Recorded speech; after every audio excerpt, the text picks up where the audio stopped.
Good morning, everyone. How are you doing today? Doing well? Okay. First of all, thank you for having us today. I feel very happy to be here again. Uh, 20 years, 20 years ago, I was here as a freshman and I came here with my dream to own my business. So I went to the business school in Chiang Mai University, the same university as you guys. And yeah, it's 22 years already. Think about that. And today it's my honor to be here again to talk with you guys about the technology and Bitcoin. Uh, Let me tell you a little bit about myself.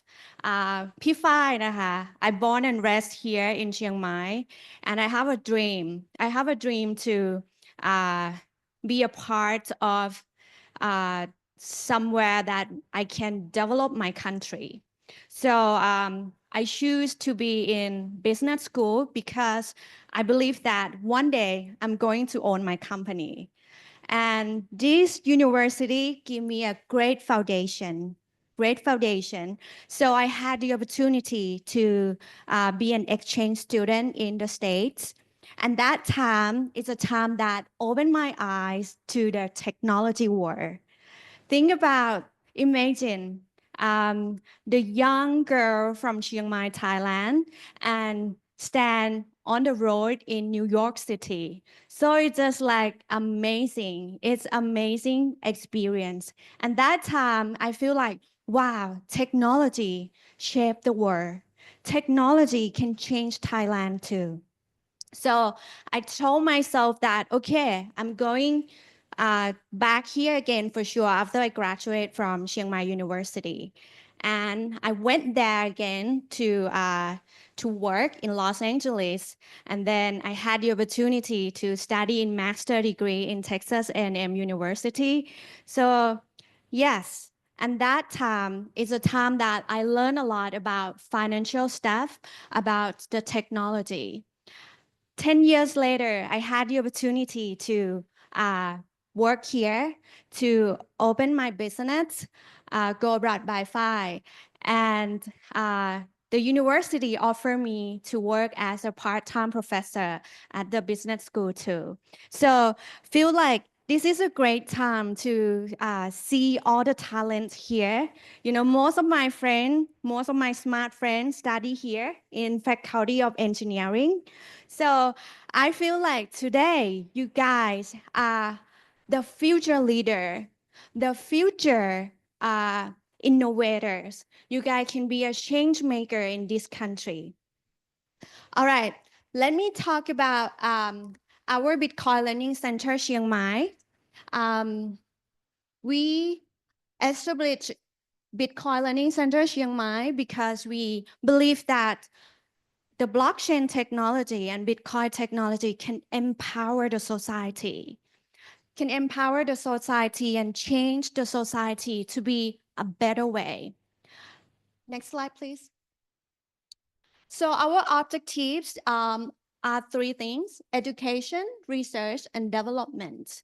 We educate people who really want to know about the money system around the world and the blockchain and also Bitcoin.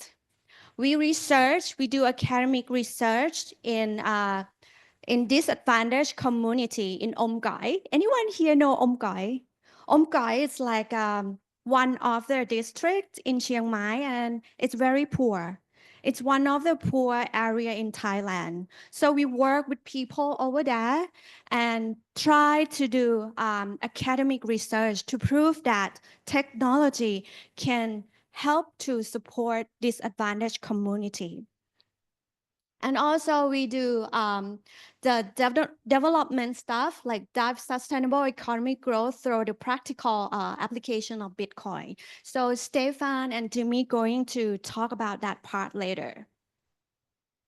So here, I talked with Jimmy like 2 years ago that, hey, we need to do something. We have our own building. My father gave us like the very old building. So we just talk like, what we should do to help the community. Should we do the business like a hotel, a hostel? But finally, it's end up with Bitcoin Learning Center because we would like to educate the young generation to know more about the financial stuff.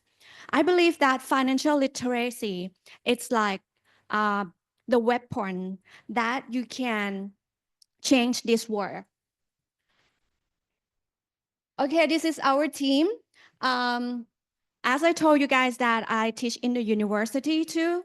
Every time when I teach in the classroom, I always, look for our team. So Neo and Eve is one of my graduate students. So, both of them very talented. Neo from Philippines and Eve from Pi. And I just feel like, okay, we need to build a team. So I asked Neo and Eve, let's, be a part of the team. So they are here, Neo and Eve. Next slide, please, Neo. Okay, this is our program we offer. We offer workshops on Bitcoin basics, financial literacy course, community seminars, both in Thai and in English. And believe it or not, we attract all international people around the world. Many international people live in Chiang Mai. It's very surprised me, and most of them pretty smart. Sometimes, once a month, I do the course in Thai about the broken money. Why we feel like, oh my God, the food is all expensive, right? Why it's so expensive? Because something wrong in this world. So we talk about broken money. We do the community seminars too, and the goal is that enhancing financial literacies and promote Bitcoin as a tool for empowerment. We also have a project, the research project in disadvantaged area. We do 5 areas in Northern Thailand. Marim, I mean in the mountain, and in Omgoi, in Hot, in Doi Tao. And finally, we found that technology really help. Seems like the more you have a technology knowledge, the more you can get away from disadvantaged or poor.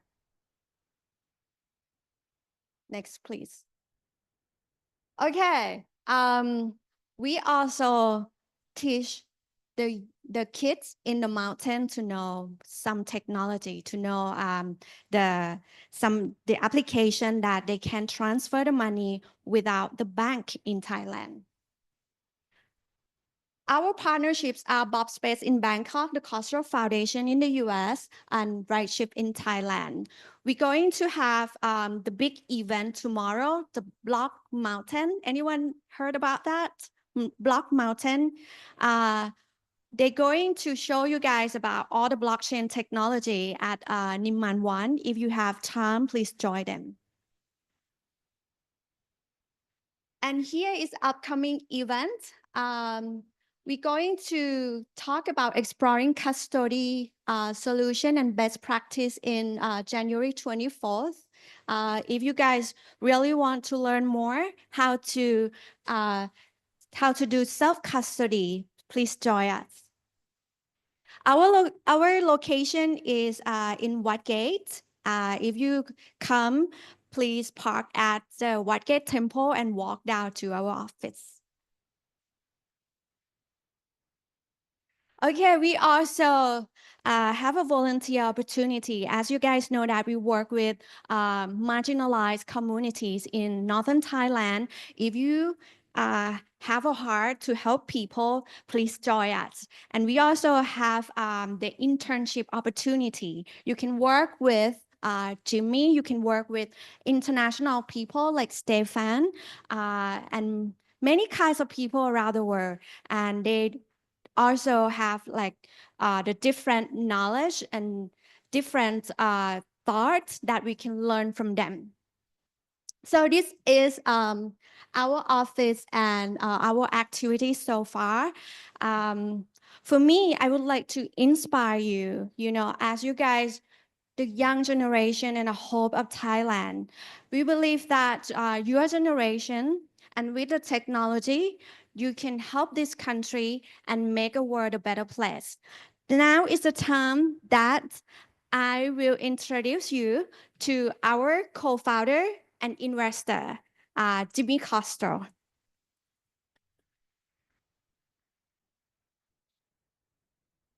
All right, that was awesome. That was quite inspiring to see that on the screen here at Chiang Mai University. Give me 1 second here. I think I need both fingers. No. All right. Yeah, that was awesome. So thanks, Pi, for showing that and telling that inspiring story. It's definitely different to sit back and watch it than stand inside it each day.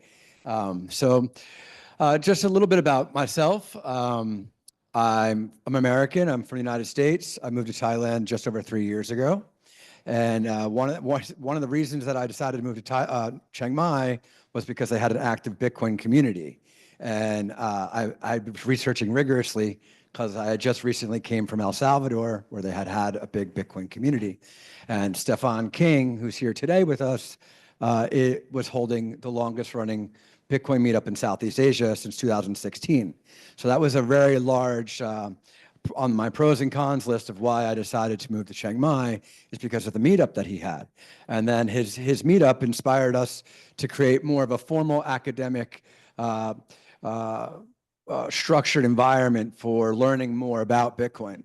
So he holds a social meetup each Thursday at Sababa, where you could go learn about the technology, meet some other people, ask questions. So thank you again for that. Today, I'm going to get into the slides, and I thought about how to do this. And originally, I had a lot of words, and I had like long videos, and it was kind of boring. And like your peers are like, "This is too much. Like, you really got to dial it down." I'm like, "Really?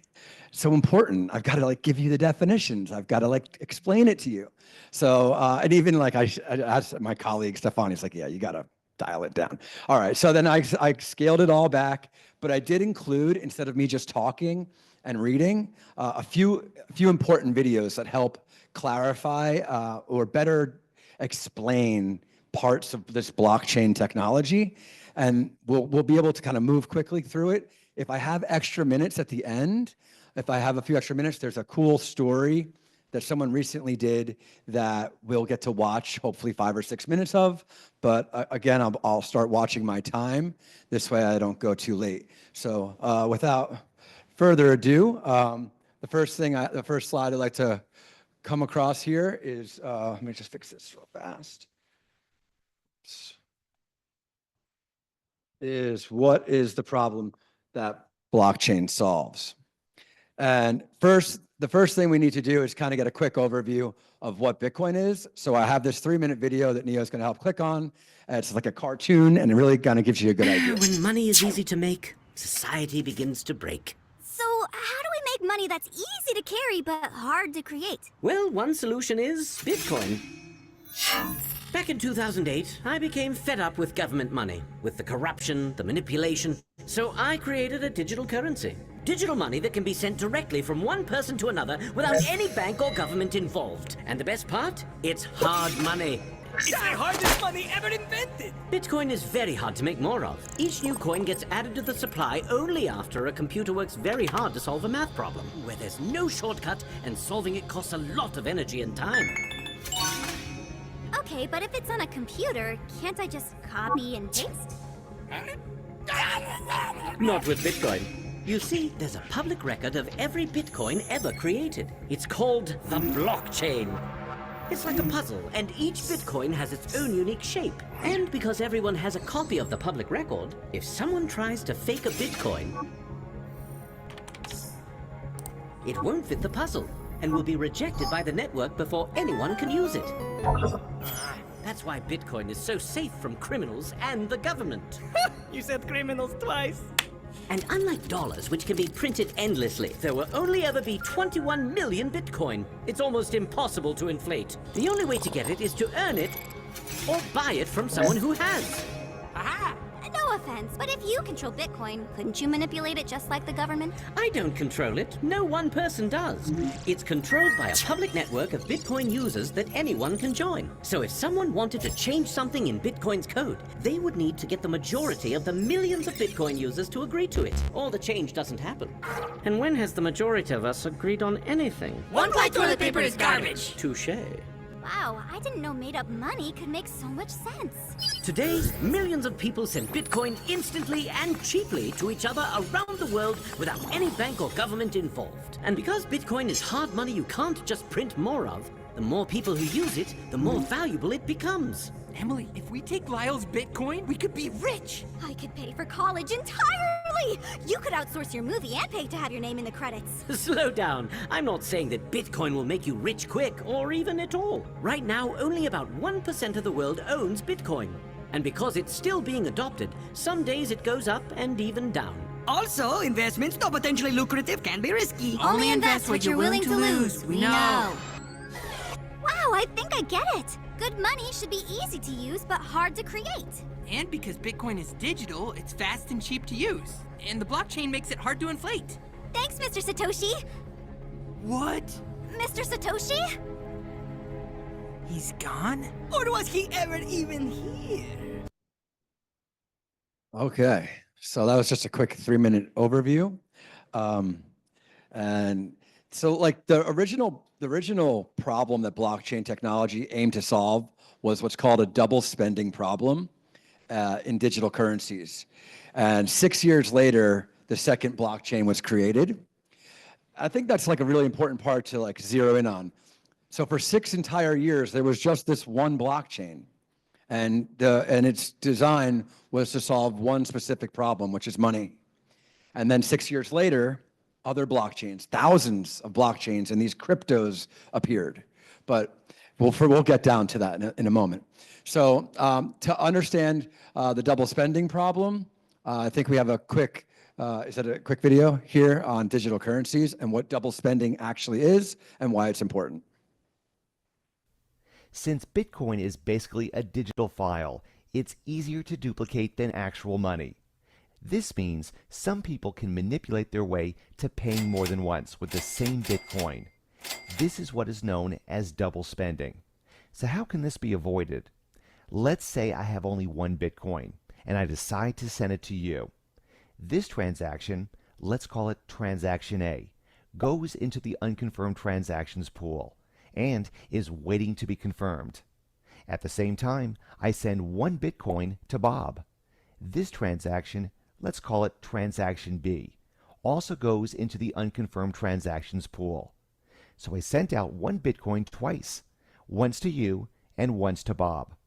When the transactions are taken out of the unconfirmed transactions pool and put into the blockchain, they are checked for their validity. So let's say transaction A is pulled out of the pool. It seems to be valid since I have one Bitcoin and it is inserted into the blockchain. Now, transaction B is pulled out of the pool. It is invalid since I don't have any more Bitcoins to spend, and it does not get confirmed. But what if the validation process of A and B happens simultaneously? Meaning, both transactions will show that I have the money needed. Well, in this case, we will have two branches of the blockchain, and a race will begin. The first one to achieve the next block of confirmations will win. If they reach the next block simultaneously as well, we will have another race, and so on. This is why it's recommended to wait until 6 confirmations before considering a transaction complete, since it's highly unlikely that this race will happen more than 6 times. So in the end, we will have a clear winner, and only one transaction will be confirmed. Until this race is resolved, both transactions are in risk of getting canceled. Now you know what double spending is. For more information, visit 99bitcoins.com. So that's an important part to understand is the double spending is because if it's a currency that's digital, you could copy it. So we have to have a way to verify it and validate it.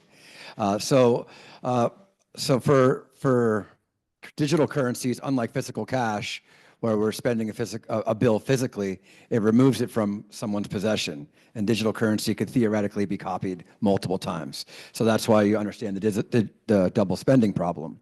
I have a few kind of definitions I'd like to share with you before I share another quick clip. And these videos will be like 2 minutes in each, so it's not too annoying, but it still gives you the concept in a nice articulate way. So the blockchain also solves the centralized systems. Traditional solutions to the problem involved a centralized authority like banks or payment processors to keep track of transactions, ensuring that each unit of currency was only spent once. However, the centralization introduces vulnerabilities like single points of failure, privacy concerns, and potential for manipulation or censorship. So with this decentralization, I thought, hey, how better could I break it down to you? I have a really cool way to share how the Bitcoin blockchain uses a distributed ledger where transactions are recorded across multiple computers, also known as nodes. This decentralization removes the need for any single trusted third party to verify the transactions. And here's a quick 2-minute YouTube explaining this a little bit better. Or it's a 1-minute video. Bitcoin is digital power. It's 350 exahash. That equates to $20 billion worth of computer equipment. And then you can value the energy. If it's 5 cents a kilowatt hour, you're getting to $5-6 billion a year. That's what it takes to run the network, but that's not what it takes to attack the network. If I'm a nation state and I wanted to block every message for the next 6 hours, I need to win the next 60 blocks. And that means I need to bring online 3,500 exahash of computer power. The problem with that is if I hijacked all of the Google, Amazon, and Microsoft computer power, I could maybe bring on 5 exahash. So you would need 2,000 times as much energy. That's all the energy on Earth. Doesn't work. You need 3 Earths. What government do you know that would want to spend a decade failing to attack something? It's much more likely that you'll just flip everybody in that government to support Bitcoin by the time they finish that. Right. Bitcoin is digital power. It's 350 exahash. That equates to $20 billion worth of computer. So, sorry, thank you. Yeah. So that was Michael Saylor. He's an engineer, a lot like yourselves. He went to MIT, and he articulates in a very well manner how big and powerful this system is. It's larger than all of the main computing power in all of the world times 3. So it's huge. To understand it on even a larger scale, you really want to try to understand cryptography. And each transaction is secured with cryptographic methods. Users have public keys, which are addresses, and private keys, which the latter use to sign transactions, proving ownership without revealing identity. And so in the next 2-minute video, you're going to see, or it might even be 3 minutes, you're going to see how powerful and how strong this SHA-256-bit encryption actually is. I think this video does a great way of sharing that. Would you like to learn to play worship piano? Well, I'm a former Nashville pro, and I've developed a system that's making it possible. In the main video on cryptocurrencies, I made 2 references to situations where, in order to break a given piece of security, you would have to guess a specific string of 256 bits. One of these was in the context of digital signatures, and the other in the context of a cryptographic hash function. For example, if you want to find a message whose SHA-256 hash is some specific string of 256 bits, you have no better method than to just guess and check random messages. And this would require, on average, 2 to the 256 guesses. Now, this is a number so far removed from anything that we ever deal with that it can be hard to appreciate its size. But let's give it a try.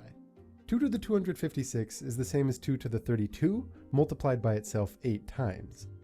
Now, what's nice about that split is that 2 to the 32 is 4 billion, which is at least a number we can think about, right? It's the kind of thing you might see in a headline. So all we need to do is appreciate what multiplying 4 billion times itself 8 successive times really feels like. So real quick, just to think about this number, a billion. For a million seconds is 11 days. right? 1 billion seconds is 31 years. Just to kind of comprehend how big this is. So breaking cryptography is going to show as it's theoretically impossible, even with quantum computing in 10 years. And you'll see how we might be able to preemptively address that later. But I just want to continue on with this. It looks a little techie, but it's really important to understand. So let's give another 90 seconds. You know, the GPU on your computer can let you run a whole bunch of computations in parallel incredibly quickly. So if you were to specially program a GPU to run a cryptographic hash function over and over, a really good one might be able to do a little less than 1 billion hashes per second. And let's say that you just take a bunch of those and cram your computer full of extra GPUs so that your computer can run 4 billion hashes per second. So the first 4 billion here is going to represent the number of hashes per second per computer. Now, picture 4 billion of these GPU-packed computers. For comparison, even though Google does not at all make their number of servers public, estimates have it somewhere in the single-digit millions. In reality, most of those servers are going to be much less powerful than our imagined GPU-packed machine. But let's say that Google replaced all of its millions of servers with a machine like this, then 4 billion machines would mean about 1,000 copies of this souped-up Google. Let's call that 1 kilogoogle worth of computing power. There's about 7.3 billion people on Earth. So next, imagine giving a little over half of every individual on Earth their own personal kilogoogle. Now, imagine 4 billion copies of this Earth. For comparison, the Milky Way has somewhere between 100 and 400 billion stars. We don't really know, but the estimates tend to be in that range. So this would be akin to a full 1% of every star in the galaxy having a copy of Earth, where half the people on that Earth have their own personal kilogoogle. Next, try to imagine 4 billion copies of the Milky Way. And we're going to call this your gigagalactic supercomputer, running about 2 to the 160 guesses every second. Now, 4 billion seconds, that's about 126.8 years. 4 billion of those, well, that's 507 billion years, which is about 37 times the age of the universe. So even if you were to have your GPU-packed kilogoogle per person multiplanetary gigagalactic computer guessing numbers for 37 times the age of the universe, it would still only have a 1 in 4 billion chance of finding the correct guess. So that's just enormous. It's just incredible to think about the actual enormity of that size. I don't even have words to explain it. The next thing to address would be the consensus mechanism, and that's the first major application of the blockchain of blockchain. Uses a proof of work consensus mechanism where miners compete to solve complex mathematical puzzles to validate transactions. And this system ensures that once a transaction is included in a block, altering it would require redoing the work for that entire block and the subsequent blocks, which is computationally impossible.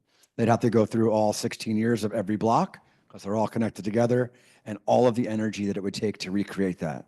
So I think here in this 60-second video, we have one of Bitcoin mining and actually how it works explained in 2 or 3 minutes.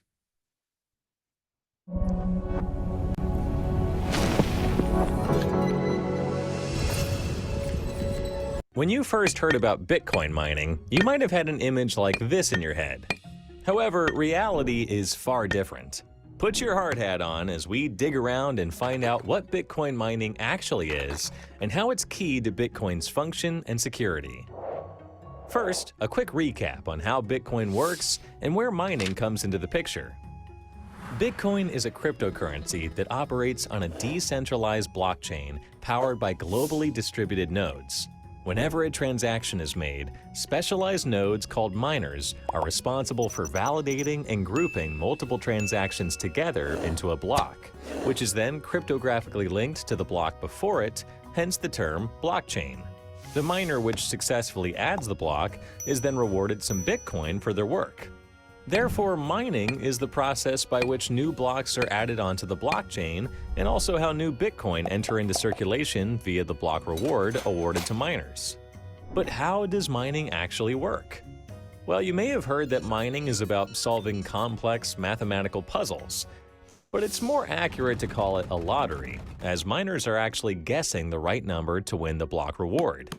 To understand this analogy, here's the mining process in more detail. Each block contains a block header, which contains data such as a timestamp, a reference to the previous block, and a number called a nonce.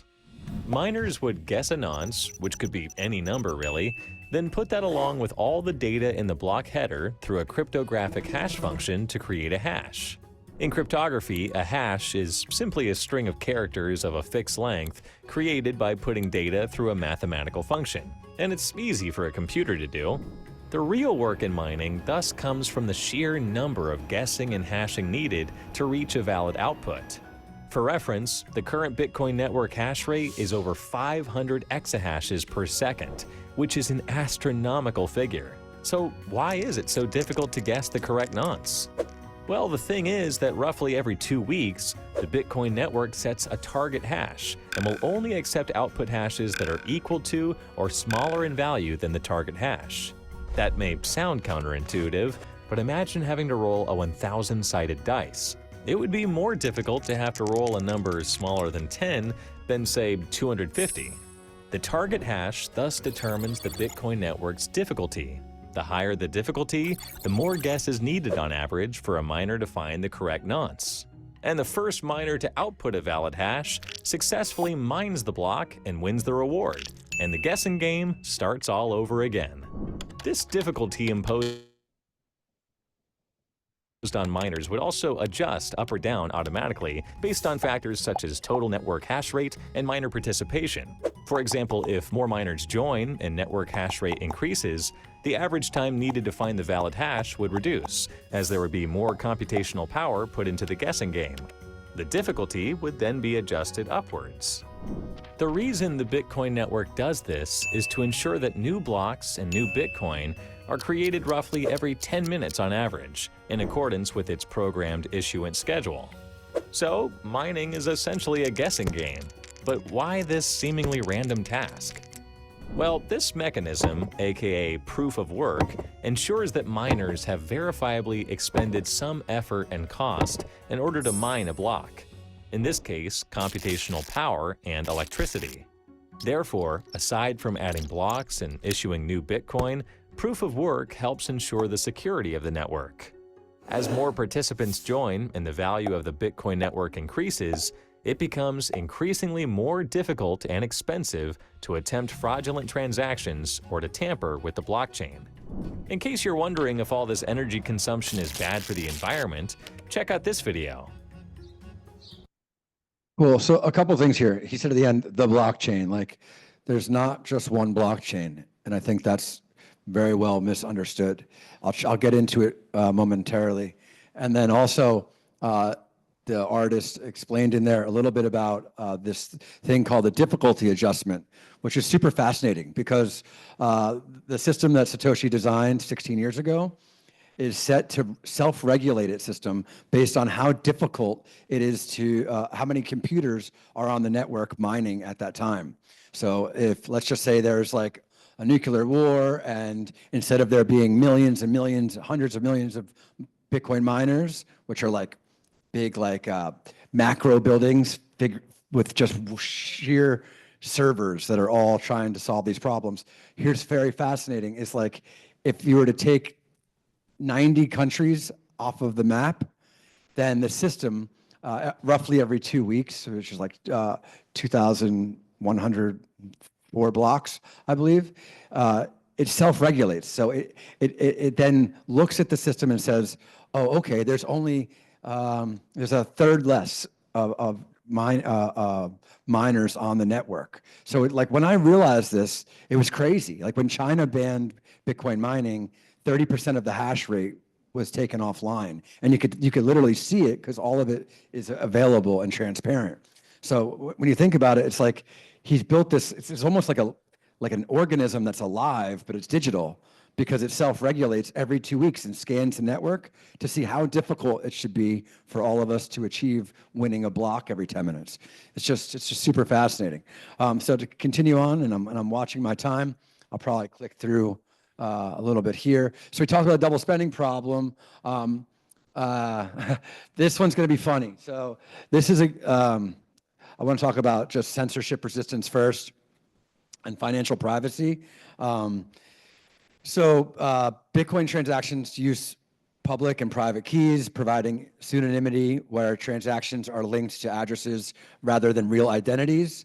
This setup combined with decentralized nature of the network means that no single entity can censor or block transactions, offering users resistance against financial censorship and a form of privacy. So here is a pretty fun video of this British dude who's just really pissed off that his bank isn't allowing him to do transactions. So let's just check out part of his speech. We won't go through the whole thing.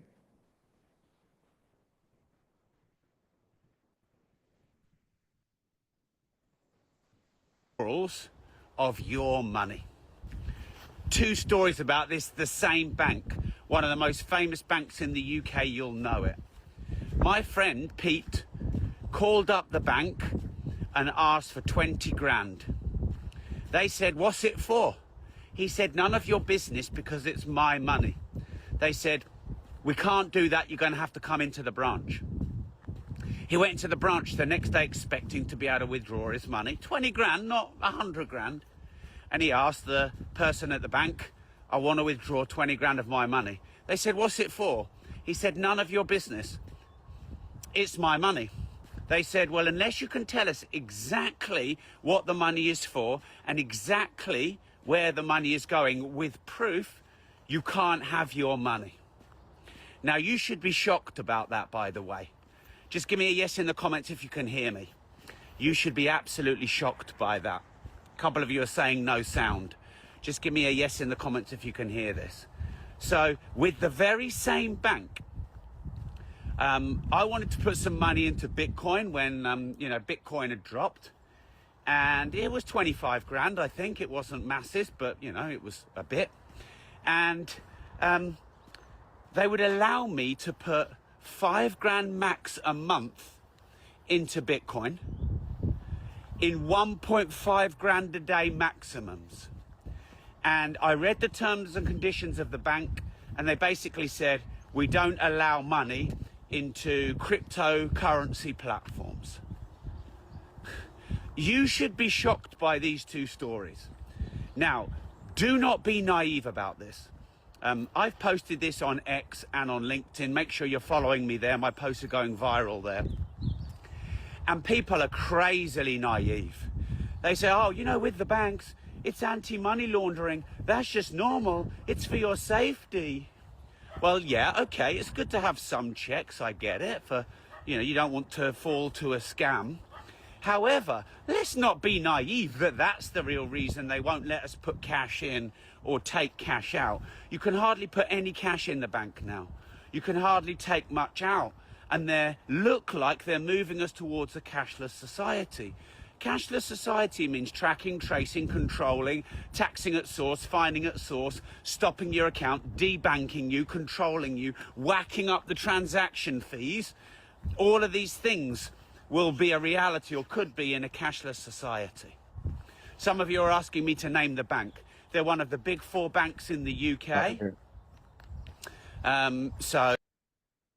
So you can start to see it's kind of scary. Once we go completely cashless, if we don't have another option, then if the government doesn't like your political opinion or doesn't like what you have to say on a certain subject, they could just turn you off.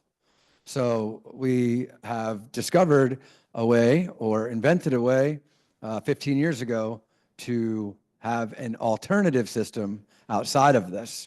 But since this is about blockchain, we're going to kind of go into the other blockchains here shortly. But I'd like to just quickly talk about inflation and currency controls, because Bitcoin has a predominant issuance schedule with a cap of 21 million Bitcoin, preventing arbitrary inflation through money printing. This feature mimics the scarcity of gold, offering protection against inflation and providing a hedge against monetary policies or central banks.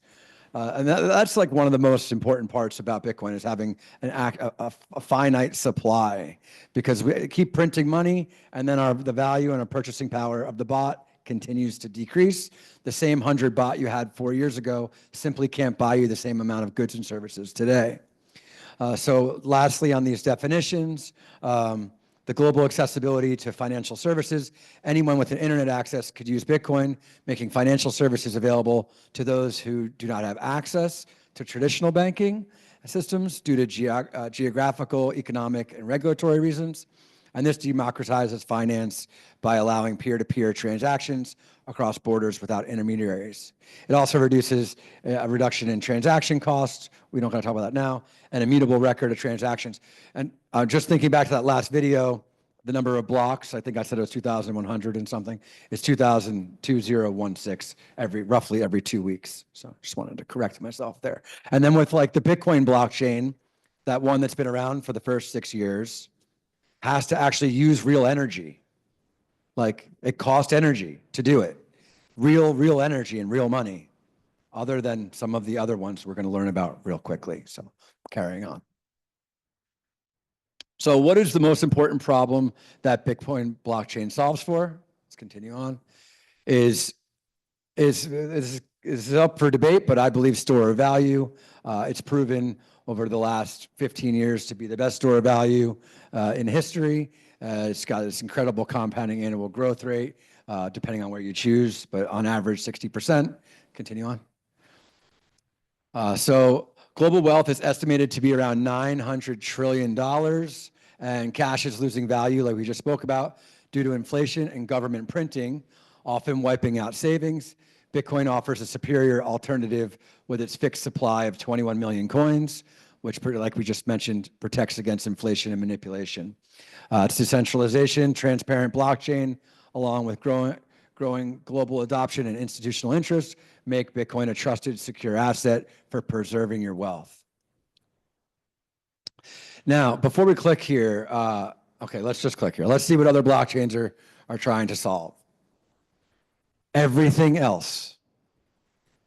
Literally, that's what all the other blockchains are trying to solve for everything other than money. Like half of everything we do is about while you're in college, while you're in university, you're going to go to get a good job. You have to store your value. And all the other ones, they might not be using real energy. Their consensus mechanism might be a proof of stake, maybe some rich people making decisions, a bunch of validators. But so there's thousands of blockchains. There's 20,000 of them now. But remember, for the first 6 years, we had one. And then came along the second and the third one, and they decided that they're going to find other use cases, which is great, which is fine. But they all have their individual use cases. I believe what's most interesting to me is solving the one that helps disadvantaged communities, helps 8 billion people across the world be able to save in money that they cannot be taken from. So let's click through. That cannot be taken from them. So Bitcoin is a commodity. I like to say an asset without an issuer, and crypto is a security. It's an asset with an issuer.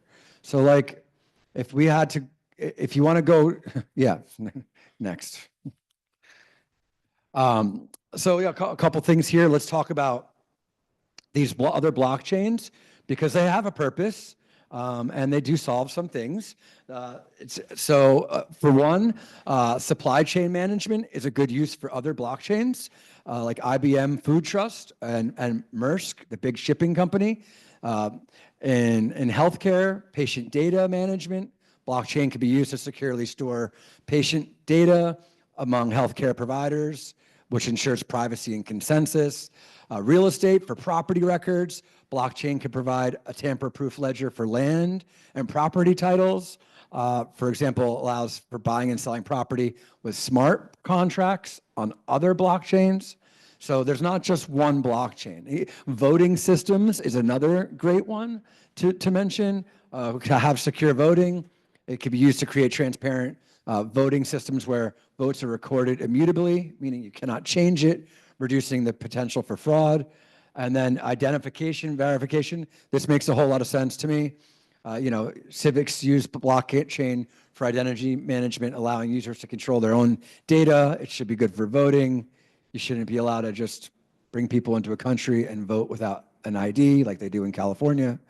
Carry on. So energy trading, this is a big one too. Peer-to-peer energy markets is a great use for blockchain projects like Power Ledger enables consumers to sell excess energy, intellectual property, royalties, charity, donations, even government services like record keeping. And essentially, most businesses nowadays, if I look at my notes, it's a better way to say it, most of these blockchains, which are simply a decentralized ledger system where transactions are recorded across multiple computers. Since it's secure and transparent and immutable, you could think of them as like normal databases. Like you might have heard of like a few flavors of databases like MySQL or Oracle database. But the fact is these cryptocurrencies and these other blockchains and private blockchains, they're all different tools deployed to address different problems. And they are fine and may happily coexist, but they solve two massively different problems. So let's move on to the next slide. So I decided to take the 3 largest companies in Thailand and show you their market cap in dollars. Delta is 51 billion. PTT, and this conglomerate is a lot of other companies inside. They're 26 billion. And then AIS, we're all familiar with, is 24 billion. So these are the largest companies in Thailand, and they own a bunch of subsidiary companies. But I did this pie graph to show you the 3 largest companies in Thailand don't even equal 0.001% of the entire market capitalization of assets. So the global money supply, including all forms of money and cash equivalents, represents 9 trillion. The 3 largest companies combined in Thailand is this little line. So like, yeah, does PTT have their own internal blockchains? Most networks, most big companies do. So does Delta, does AIS? Sure, they do. And those are great problems to solve. If you want to be an engineer working for one of these companies, that's great. I personally I really care more about this big orange part, not as much these little lines that solve for independent blockchains. Like Pepsi's not going to share the same blockchain as Coca-Cola. So I just have a lot more interest in the orange part. All right, carry on. So again, Bitcoin is decentralized. It's incorruptible store of value that empowers individuals with true financial sovereignty. Unlike the private blockchains we just touched on, they only serve a select few. And Bitcoin is accessible to all and defends against inflation. And choosing Bitcoin means embracing freedom, resilience, and a future where value is preserved for everybody, not just the privileged few that work inside of these organizations. Lynn Alden, she's an engineer and economist. She brings up a great point to help you understand a little bit better that to imagine making an iPhone and then having 20,000 imitators make a buggy knockoff fake iPhone with a glued Apple symbol that doesn't work properly. That's Bitcoin versus crypto. So today, over 20,000 currencies are built over 1,000 different blockchains. And I think you're starting to see how one might hold a little more importance than another, but again, they could all coexist in their own way. Continue on. You know, Bitcoin represents, I said it was rooted in an ideology, right? It's an asset on a network, you know, that, how do I say it? It's like it's an asset on a network based on a protocol rooted in an ideology. And the ideology is a choice of natural law versus human law. We prefer natural law over human law. We prefer physical sciences over computer sciences, and a choice to favor the universe over the metaverse. You know, it's like Elon Musk joked, he said, you know, like the laws of physics, you know, are non-negotiable, right? Whereas the laws of man are suggestions. And Bitcoin is really that submission to natural law. there's a humility to it. And if we look at Austrian economics, if we look at capitalism, if we look at liberty and freedom, and most of the more positive ideologies in the world, they're all rooted in natural law and natural rights. And when you start to try to superimpose artificiality or artificial edicts, it's like humans will come up with 100,000 laws that say you can't bake bread and you have to go to sleep at a certain time, and you can't think this and you can't say that. And these things get taken to the extreme, and what they do is they destroy the society. It's just too artificial. And in computer science, one of the things about Bitcoin is it's not a big code base, right? Satoshi didn't set out to like impress people by writing as much code as possible. The whole idea was to make it the minimum amount of code. I mean, the real goal of great design, right, is the least. Do you see that little video that circulates on YouTube where it shows the guy with the tin can and has got 6 different templates, and he's got 8 different types of blocks, and he's got a triangle block, and he shows it goes into the square hole, and he's got a circular block and it goes in the square hole, and he's got a rectangular block that goes in the square hole. And what he shows is people oftentimes they overthink and they overdesign. I want to create 8 different ways to do 8 different things, when in fact I can do everything one way. And great designers, they don't come up with 187 buttons. Like this has got a lot of buttons on it, but the iPhone doesn't have but like 1 button or 0 buttons, right? It's like the ideal interface is like simple. And so in computer science, when you code all this stuff, you need millions and millions of lines of code to simulate. Think about how many lines of code you need to simulate the way water flows down a hill. I give you a simple hill, I drop a pot of water, I write a computer software, and it's like you're going to write so much software to simulate that. Well, how much code does nature need to make the water flow the right way? Just the water just goes, right? It's not hard for nature to do these things. So what you want is something simple and elegant and subject to natural laws. The conservation of energy, right? There is a speed of light. There is a speed of sound, right? There are the laws of gravitation, right? There is conservation of energy. You can't destroy matter. You can convert matter to energy to matter. You can convert energy from light to heat, to acoustic energy, to kinetic energy. But at the end of the day, the energy is conservative. It's there. And so the philosophy of Bitcoin is rooted in physics, and it's rooted in engineering, and it's rooted in a humble submission to nature. Okay, thank you. So I think that he articulates it really well, especially for computer engineering here at the university. This is something that's like extremely fascinating for computer science and for engineering. Well, I'll have one more quick video, but I'd like to just explain that these different blockchains are making their way into every company in your future. So like whether you're interested or not, you're going to be interacting with it. It's whether it's private blockchains or Bitcoin blockchain making its way into finance. So it's something that you guys here in this room or watching online, you get to decide where you want to be in that process of figuring it out later or figuring it out now, because it's an inevitability. Just like having to go to school and get your degree, you have to do certain things. It is highly suggested that you look into it and do your own research and do critical thinking about, is this is this a organization that I want to be involved in that's got their own private blockchain, or do you want to work on something bigger and more meaningful that could impact the entire world? So I think I have another 2.5-minute video to help articulate my point. This is a good 1-minute one on how nuclear proof the technology is. We'll watch this. I think actually we'll click through. And then I know I only have 10 minutes left, and I'll mention one other item.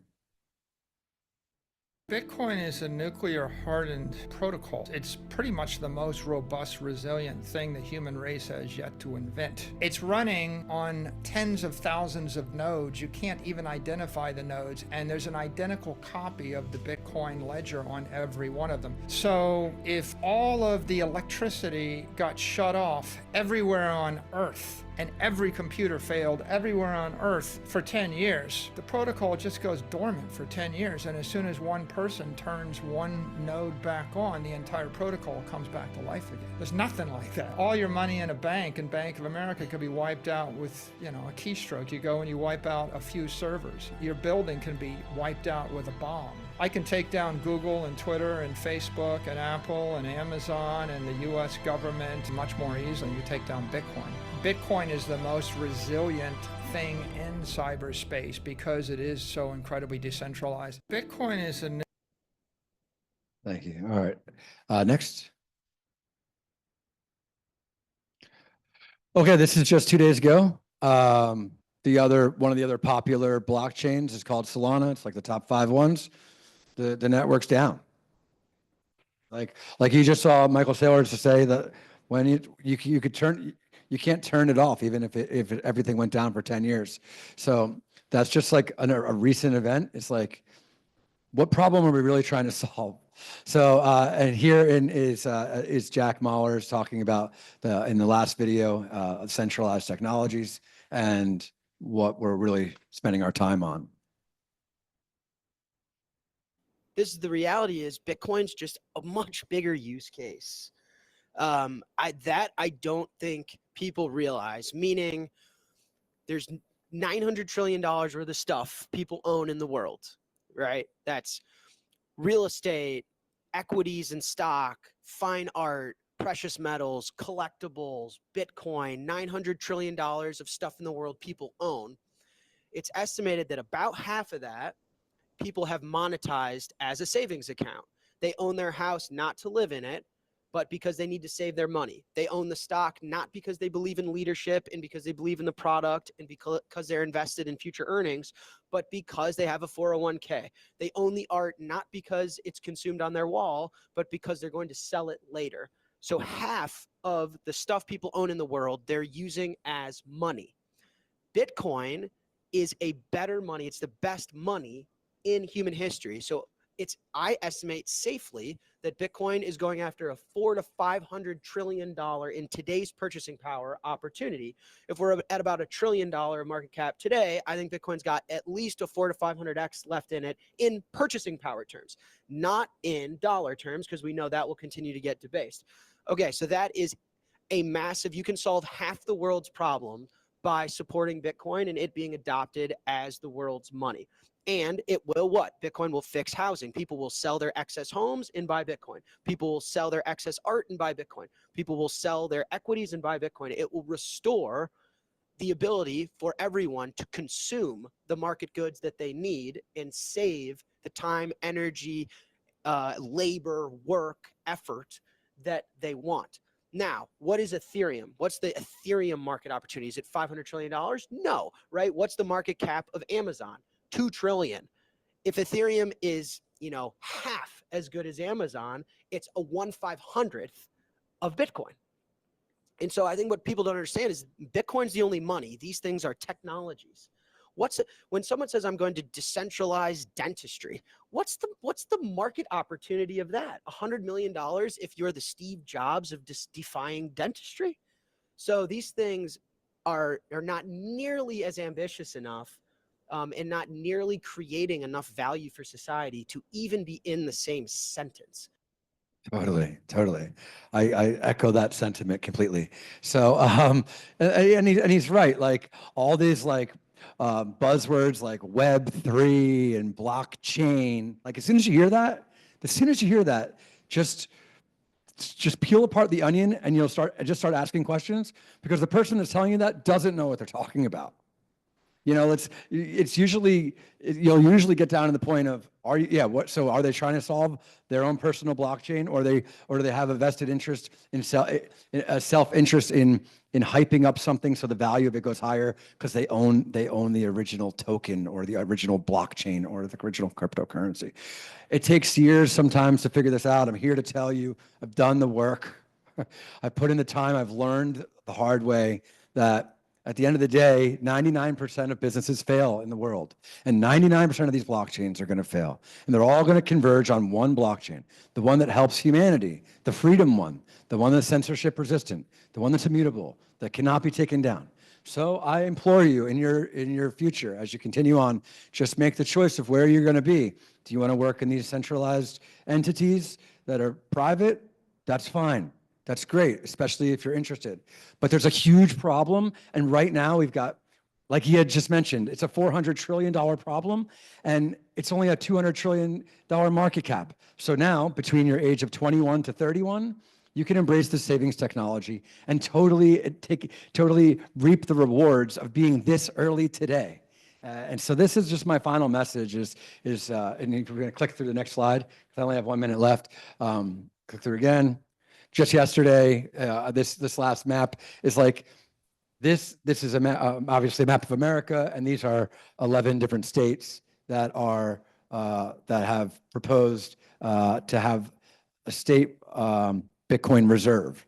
They're not doing that for whatever else you see at Block Mountain or what you see at Bangkok's crypto universe with 11,000 people. Like, countries are not trying to get a reserve of Solana or like Tron or crypto.com. Like, it's just a technology. It's just another company, and 99% of companies fail. It's just facts. So I won't get too passionate. I'll leave you with that. This is just my introduction to blockchain and Bitcoin. I obviously have a stronger opinion of one of them, and hopefully I could introduce Stefan, who could help untangle the difference between Bitcoin and blockchain.